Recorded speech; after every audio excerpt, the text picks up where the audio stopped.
Alors, monsieur le candidat, je vais vous proposer maintenant de suivre cet extrait de celui que vous appelez le compagnon de lutte, de celui que vous appelez le frère. Monsieur le Président, Voilà. dans votre propre parti, le PPACI, Oui, il y avait une idée de plan B, oui, représentée par M. Domelo. oui. Vous ne soutenez pas au point de l'exclure du parti, alors qu'il aurait pu représenter aussi une partie de cette opposition dans ce scrutin, s'il bénéficiait de vos voix? Mais il ne bénéficiait pas de nos voix. Ça montre le débat qu'il y a eu.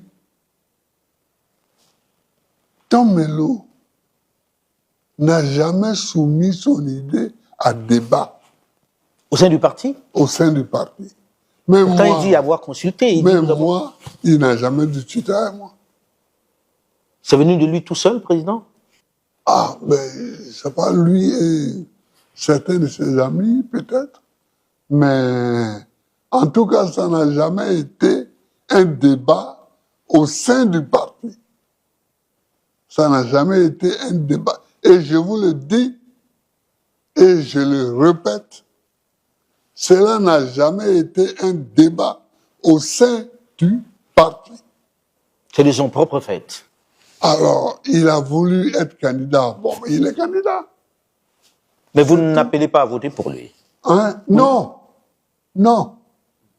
Tous ceux qui sont candidats, là, nous n'appelons pas à voter pour eux. Mais, Président, quand vous dites que vous n'appelez pas à voter pour qui que ce soit qui est candidat aujourd'hui, Oui.